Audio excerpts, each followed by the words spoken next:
Welcome once again to Otto's Garage.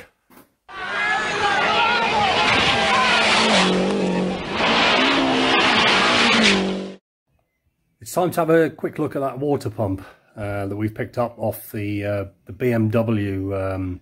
Goes on a variety of different BMs, but basically it's an electric water pump. It's replacing the belt-driven one that we're going to stick on the, or should be on the engine. So that's gone out the window, and we're just going to make an adapter plate up to go where the water pump used to go on the front of the Lancia motor. So the electric one looks something like this now anyway. It's basically, it's like a small turbocharger really. Water goes in here, electric motor underneath, and that spins it up and it fires it out of this side. But it's a fairly standard model. It's quite a decent size, so it's you know, it's going to cope with what we need for our requirements. And it comes with these mounting areas, and then around the back side there, I've masked it off at the moment, that's the electrical connector. So what I'll do is I'm just going to give that a bit of a paint, and then we can work out where it's going to go in the engine bay. Sump pan. Right, so basically standard steel pan. It did have a few dents in it, so I've kind of flattened those out, but I do need to just go around these edges here and just straighten those off. So I'm going to do that with a pair of mole grips and just give them a little tweak. Otherwise she's pretty good. Obviously it's going to need a bit of sealant on it and stuff when it goes back in, but what I did was I've just been over it with this puppy, so it's like a wire wheel in the grinder, and that gets into all of the little kind of channels that go all around here, and also I've been able to get right in behind into these corners as well, and it's taken off a bit of rust and stuff that was on there, but it was a bit of a mess before. So anyway, I'll just straighten those little edges out, and then we'll give it a bit of a clean off, and then she can have a bit of paint on it. Okay, so I've been around the edges there and just straightened up some of those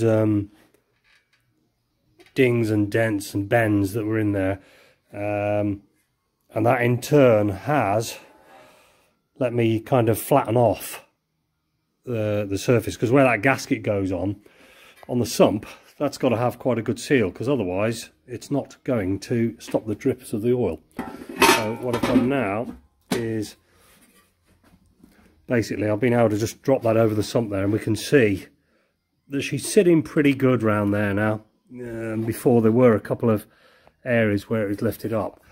So I'm pretty happy with that. I think by the time we've got a bit of gasket sealer on it, and let me just zoom out a little bit on there, bit of gasket sealer, and obviously the gasket as well, I think that'll sort that out quite nicely. So that needs a bit of paint on it, and then that is going to be ready for going on to the previously painted alley sump.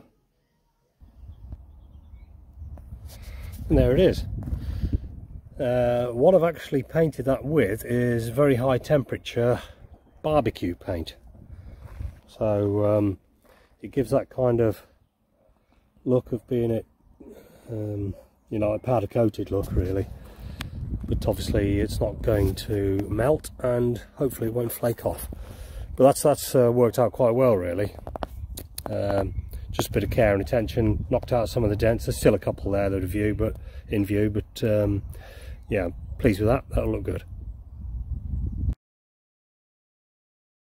Right, I've set the piston up on the lathe, and we've just taken a little bit off the bottom there, but I've still got to take some off the inside of the skirt, so I'm going to just put that back in the lathe, and we'll see just exactly how much we can take off. It's had about 2 grams off it so far, and it needs about another 6 grams taken away. So that's it set up there, so I'm going to just take a little bit off the inside of the skirt, and we'll see if we can't try and just reduce that down a bit there as well.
Right, you can see there where I've taken that off the skirt on the inside all the way around. So we'll give that a wait and see what she's like.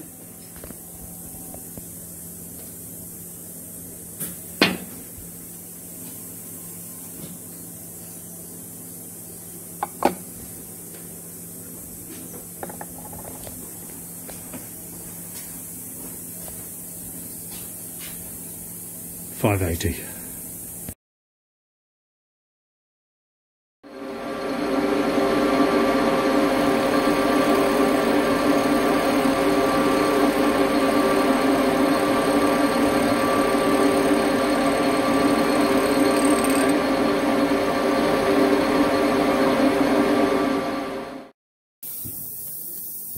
Okay, there we are. So we've managed to take some off the skirt, some off the back of the gudgeon lug there on that, and then when we weigh her up, 575, which is our target. So I've just got to do the other two, get them down to that, and we'll be happy days, all balanced.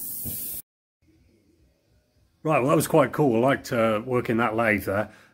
We've now got, anyway, a set of pistons which now weigh all the same. So with the pins in them, each of these pistons now is 575 gram.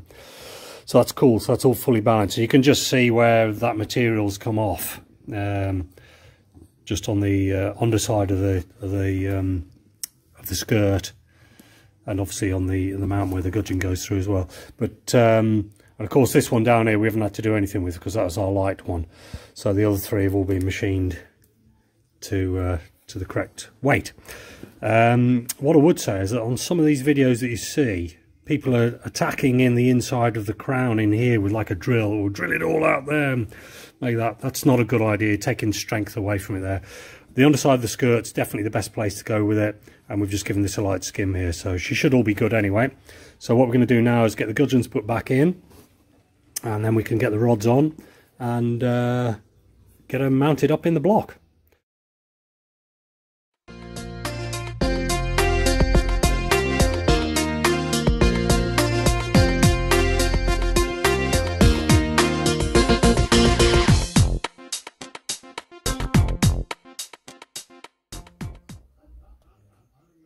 Right, here's a trick for you. We've got ourselves a vise which has got some nice jagged edged jaws on it. However, what we need to do is make ourselves some lead jaws. So I've just got a bit of lead here, folded her over and then mounted her in the vise, and then basically created a nice soft lead jaw surface there.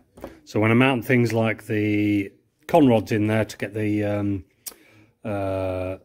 pistons mounted onto them, it's not going to damage anything. So you need a nice soft area. Don't just shove delicate material straight into your vise, it'll chew it. We've got some nice soft jaws here now, so we can mount up the conrod in there, and I can put the gudgeon pins back in the piston. So what we've got to do now is that's the piston, and on the top of the piston we've got a little arrow up there, and on the back of the conrod you've got the numbers. So in this instance we've got the 4s basically. The arrow has to go away from the numbers on the conrod, so basically we're going to mount it in that direction. Arrow that side, numbers this side. So what I'm going to do now is just get a bit of grease into the piston in here. So we just get a bit of the assembly grease in there, and a bit on the other side as well. And then that means that that's going to be nicely lubed up for when she fires up. And then the other thing we'll do is we'll just get a bit of the assembly grease just on the end of the pin as well. That'll just help it slide through the piston and into the through the conrod as well, and back in the piston the other side. So that's quite straightforward to do. So I'll just pop that in there with a soft hammer, give that a little tap. It shouldn't take too much effort, and then we can offer up on top of the rod. In fact, with this one, I've just been able to push it in. The tolerance has been not too tight, so that's good. So that is basically now going to sit on top of the rod like that, and we'll push her through. So that should go through there quite easily, really. That's it, just pushing that in. Sometimes you might have to just give them a little bit of a tap with a soft hammer. On some of them they just drive in quite easily. So next thing to do then is get the pin into the end, the retaining ring I should say, which is that little guy. I'm just going to go and see Tim next door. He's got a good method for popping those in quickly. It probably involves a load of swearing and some blood. We'll see.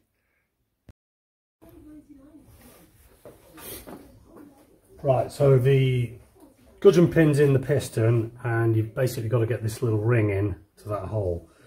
And after a bit of fiddling around, I found the best way is if you feed it in there first, and have the one end just over the recess in the piston. So you've got to get it in the little groove, and then hopefully you can give that a little bit of leverage. And press that down at the same time. Give her a tap with a hammer, and then basically just knock on the side of the ring, pop, and she goes. Dead simple. Bit of a technical hitch here. Big end bearings. So you can see in the big end we've got those holes which are basically the sprayers. So they're spraying up to the underside of the piston with the oil pressure. And this is the shell, the old shell that's come out. So the two holes in that shell correspond to the two holes in the bottom of the conrod big end. Happy days.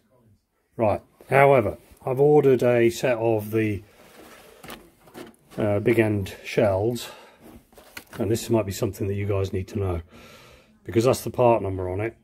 And everything cross matches nicely. The shell is the right size. However, number one, it doesn't have any holes in it.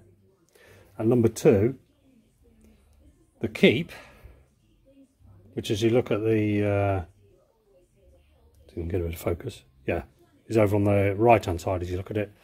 But on the bearing, she's on the left. And first thing I thought was, oh, I've got it upside down. That one obviously goes in the bottom shell, but it doesn't. What they've actually done is they're all the same. Every one of those has got the keep on the wrong side.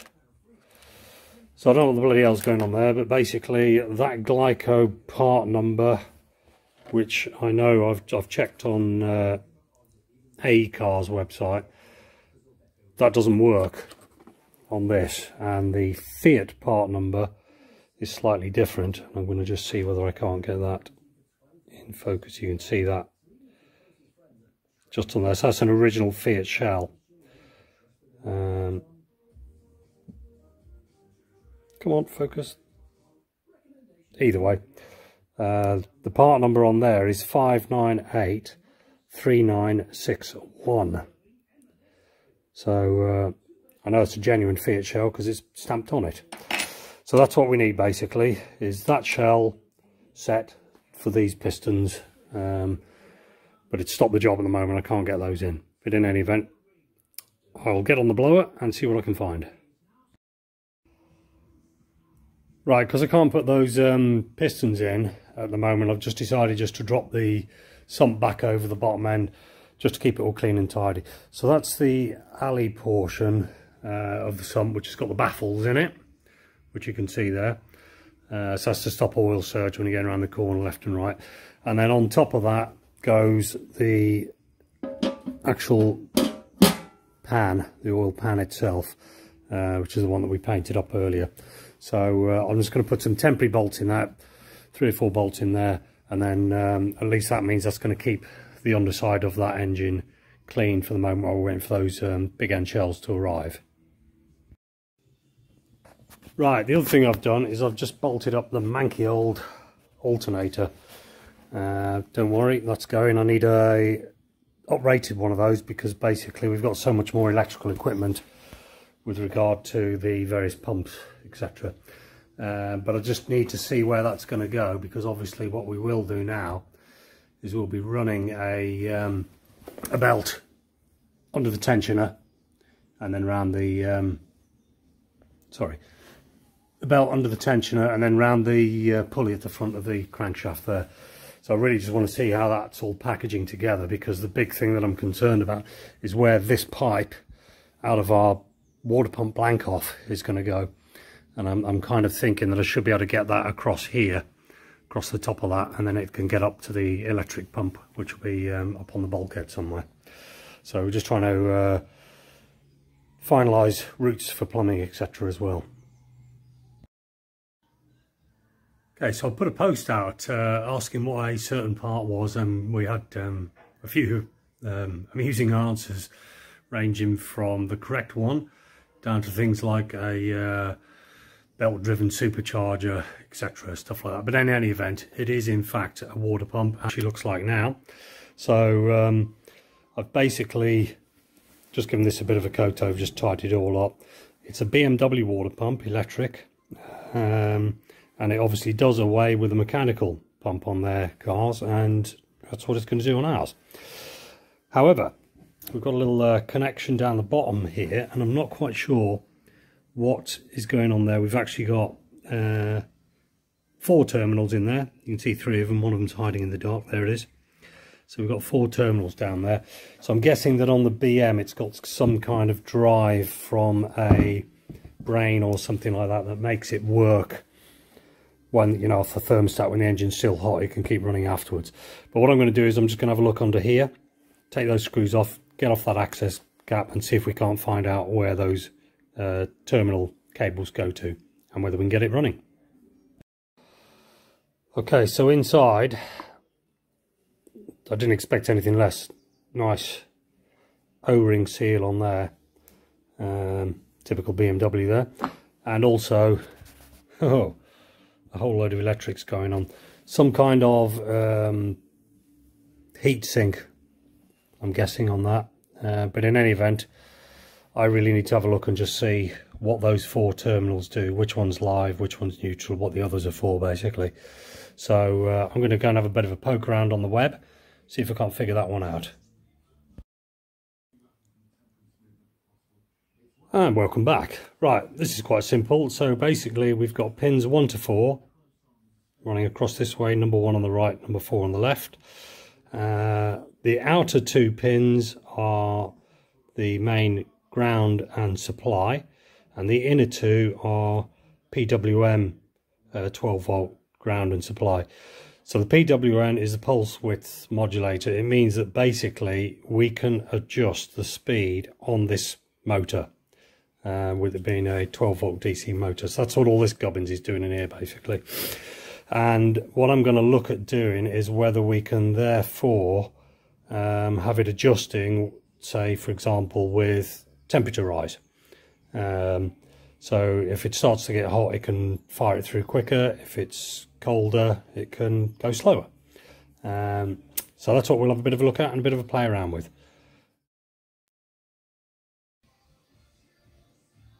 So we've got a few little bits and bobs before we can progress much more with that engine. Hopefully those shells will get sorted out and put a message out to try and get the hold of the right ones. And then when we've got those, it's fairly simple just to drop the pistons back into the bores. And then of course we'll be moving on to the head. But at least we know that the water pump's going to do the job. That's a nice bit of kit there. It's just really finding a position where that's going to go. Alternator I'm going to have to get updated as well. It's only a 65 amp model, and I think we're going to need a bit more on that. But of course we don't know where those pumps are going to go until we can get that engine in the bay. So there is a little bit of work to do on that front before we can lift her up there. And then of course after the head's done, we're into gearbox territory. So plenty to progress with on that. But at the moment I'm going to say goodbye, and I hope to catch you on the next episode of Otto's Garage. Thanks for watching, stay safe, see you soon.